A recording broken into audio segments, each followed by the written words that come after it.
नमस्कार दोस्तों, आइए सुनते हैं आज की कहानी। कर्तव्यों का जिम्मा सिर्फ भाइयों का ही नहीं, बहनों का भी बनता है। क्या किया मेघना ने कि उसके भाई भाभी की शादीशुदा जिंदगी में जान आ गई। भैया, मशीन बनकर रह गए हैं आप।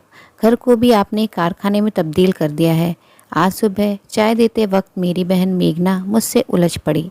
तू इन बेकार की बातों में मत उलझ। अमेरिका से 5 साल बाद लौटी है।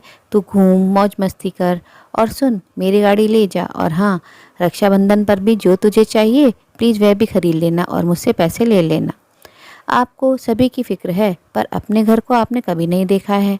अचानक ही मेघना मुखर हो उठी। भैया, कभी फुर्सत के 2 पल निकाल कर भाभी की तरफ तो देखो। क्या उनकी सूनी आंखें आपसे कुछ पूछती नहीं है? ओह, यह बात है। उसने जरूर तुमसे मेरी चुगली की है। जो कुछ कहना था मुझसे कहती। तुम्हें क्यों मोहरा बनाया? ना भैया ना, ऐसा ना कहो। मेघना का दर्द भरा स्वर उभरा। बस उनका निस्तेज चेहरा और सूनी आंखें देखकर ही मुझे उनके दर्द का एहसास हुआ। उन्होंने मुझसे कुछ नहीं कहा। फिर वह मुझसे पूछने लगी। बड़े मनोयोग से तिनका तिनका जोड़कर अपनी गृहस्थी को सजाती और संवारती भाभी के प्रति क्या आपने कभी कोई उत्साह दिखाया है? आपको याद होगा, जब भाभी शादी करके इस परिवार में आई थी तो हंसना, खिलखिलाना, हाजिर जवाबी सभी कुछ उनके स्वभाव में कूट कूट कर भरा था। लेकिन आपके शुष्क स्वभाव से सब कुछ दबता चला गया। भैया, आप अपनी भावनाओं को जाहिर करने में इतने संकुचित क्यों हो, जबकि यह तो भाभी का हक है। उसे हक देने में मैंने कभी कोई कोताही नहीं करी।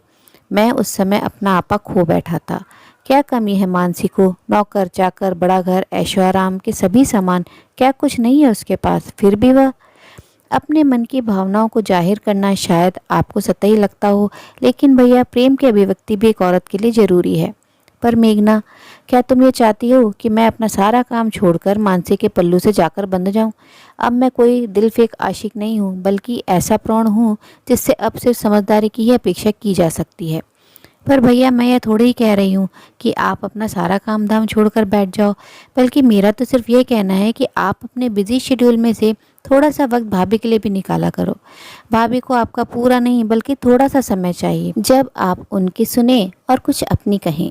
सराहना, प्रशंसा तो ऐसे टॉनिक हैं जिनसे शादीशुदा जीवन फलता फूलता है।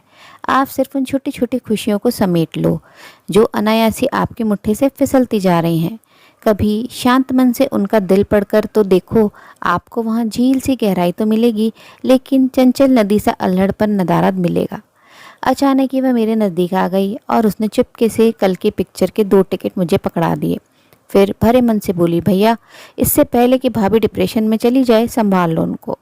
पर मेघना, मुझे तो ऐसा कभी नहीं लगा कि वह इतनी खिन्न, इतनी परेशान है। मैं अभी भी मेघना की बात मानने को तैयार नहीं था। भैया, ऊपरी तौर पर तो भाभी सामान्य ही लगती हैं, लेकिन आपको उनका सूना मन पढ़ना होगा। आप जिस सुख और वैभव की बात कर रहे हो, उसका लेश मात्र भी लोभ नहीं है भाभी को। एक बार उनकी अलमारी खोलकर देखो, आपको पता चल जाएगा कि आपके दिए हुए सारे महंगे उपहार ज्यों के त्यों पड़े हैं, और कुछ उपहारों की तो पैकिंग भी नहीं खुली है। उन्होंने आपके लिए क्या नहीं किया। आपको और आपके बेटों हर्षित व करण को ऊंचाई तक पहुंचाने में उनका योगदान कम नहीं रहा। माँ, बाबूजी और मेरे प्रति अपने कर्तव्य को उन्होंने बिना शिकायत पूरा किया, तो आप अपने कर्तव्य से विमुख क्यों हो रहे हैं? पर पगली, पहले तू यह तो बता कि इतने ज्ञान की बातें कहाँ से सीख गई? तू तो अब तक एक नादान और बेपरवाह सी लड़की थी। मैं मेघना की बातों से हैरत में था। क्यों भैया, क्या मैं शादीशुदा नहीं हूँ? मेरा भी एक सफल गृहस्थ जीवन है। सौरभ का स्नेहिल साथ मुझे एक ऊर्जा से भर देता है। सच भैया, उनकी एक प्यार भरी मुस्कान ही मेरी सारी थकान दूर कर देती है। इतना कहते कहते मेघना के गाल शर्म से लाल हो गए। अच्छा, ये सब छोड़ो भैया, और जरा मेरी बातों पर गौर करो। अगर आप एक कदम भी उनकी तरफ बढ़ाओगे तो वे 10 कदम बढ़ाकर आपके पास आ जाएंगी। अच्छा मेरी माँ, अब बस भी कर, मुझे ऑफिस जाने दे, लेट हो रहा हूँ। इतना कहकर मैं तेजी से बाहर निकल गया था। वैसे तो मैं सारा दिन ऑफिस में काम करता रहा, पर मेरा मन मेघना की बातों में ही उलझा रहा। फिर घर लौटा तो यही सब सोचते सोचते कब मेरी आंख लगी मुझे पता ही नहीं चला। मैं उसी आराम कुर्सी पर सिर टिकाए टिकाए ही सो गया। भैया, ये लो चाय की ट्रे, और अंदर जाकर भाभी के साथ चाय पियो। मेघना की इस आवाज़ से मेरी आंख खुली। तू भी अपना कप ले आ, तीनों एक साथ ही चाय पियेंगे। मैं आंखें मलता हुआ बोला, ना बाबा ना, मुझे कबाब में हड्डी बनने का कोई शौक नहीं है। इतना कहकर वह मुझे चाय की ट्रे थमाकर अंदर चली गई। जब मैं ट्रे लेकर मानसी के पास पहुंचा तो मुझे अचानक देखकर वह हड़बड़ा गई। आप चाय लेकर आए, मुझे जगा दिया होता, और मेघना को भी चाय देनी है। मैं देकर आती हूँ, कहकर वह बेड से उठने लगी तो मैं उससे बोला, मैडम इतनी परेशान ना हो, मेघना भी चाय पी रही है। फिर मैंने चाय का कप उसकी तरफ बढ़ा दिया। चाय पीते वक्त जब मैंने मानसी की तरफ देखा तो पाया कि मेघना सही कह रही है। हर समय हंसते रहने वाली मानसी के चेहरे पर एक अजीब सी उदासी थी, जिसे मैं आज तक या तो देख न पाया था या उसकी अनदेखी करता आया था। जितनी देर हमने चाय खत्म की उतनी देर तक मानसी चुप ही रही। अच्छा भाई, अब आप दोनों जल्दी जल्दी नहा धोकर तैयार हो जाओ, नहीं तो आप लोगों की मूवी मिस हो जाएगी। मेघना आकर हमारे खाली कप उठाते हुए बोली। लेकिन मेघना, तुम तो बिल्कुल अकेली रह जाओगी, तुम भी चलो ना हमारे साथ, मैं उससे बोला। ना बाबा ना, मैं तो आप लोगों के साथ बिल्कुल भी नहीं चल सकती, क्योंकि मेरा तो अपने कॉलेज की सहेलियों के साथ सारा दिन मौज मस्ती करने का प्रोग्राम है। और हाँ, शायद डिनर भी बाहर ही हो जाए। फिर मेघना और हम दोनों तैयार हो गए।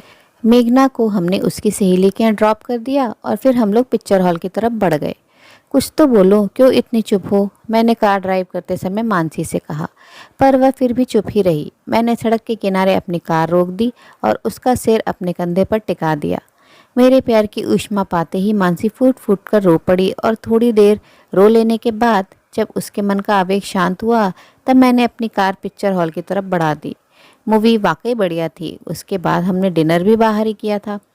घर पहुंचने पर हम दोनों के बीच वह सब हुआ जिसे हम लगभग भूल चुके थे। बेड के दो सिरों पर सोने वाले हम पति पत्नी के बीच पसरी हुई दूरी आज अचानक ही गायब हो गई थी। मेरा साथ, मेरा प्यार पाकर मानसी तो बिल्कुल खिल उठी थी। फिर तो उसने मुझे रात भर सोने ही नहीं दिया। हम दोनों थोड़ी देर सोकर सुबह जब उठे तब हम दोनों ने ही एक ऐसी ताजगी को महसूस किया जिसे शायद हम दोनों ही भूल चुके थे। बारिश के गहन उमस के बाद आई बारिश के मौसम की पहली बारिश से जैसे सारी प्रकृति नवजीवन पा जाती है, वैसे ही हमारे मुरझा चुका संबंध मेरी इस पहल से मानो जीवंत हो उठा था। रक्षाबंधन वाले दिन जब मैंने मेघना को उपहार स्वरूप हीरे की अंगूठी दी तो वह भाव विभोर सी हो उठी और बोली, खाली इस अंगूठी से काम नहीं चलेगा, मुझे तो कुछ और भी चाहिए। तो बता ना, और क्या चाहिए तुझे? मैं मिठाई खाते हुए बोला। इस अंगूठी के साथ साथ एक वादा भी चाहिए, और वह यह कि आज के बाद आप दोनों ऐसे ही खिलखिलाते रहोगे। मैं जब भी इंडिया आऊँगी मुझे यह घर एक घर लगना चाहिए, कोई मकान नहीं। अच्छा मेरी माँ, आज के बाद ऐसा ही होगा। इतना कहकर मैंने उसे अपने गले से लगा लिया। मेरा मन अचानक ही भर आया और मैं भावुक होते हुए बोला, वैसे तो रक्षाबंधन पर भाई ही बहन की रक्षा का जिम्मा लेता है, पर यहाँ तो मेरी बहन मेरा उद्धार कर गई। यह जरूरी नहीं भैया कि कर्तव्यों का जिम्मा सिर्फ भाइयों के ही हिस्से में आए। क्या बहनों का कोई कर्तव्य नहीं बनता? और वैसे भी अगर बात मायके की हो तो मैं तो क्या, हर लड़की इस बात की पुरजोर कोशिश करेगी कि उसके मायके की खुशियाँ ताउम्र बनी रहे।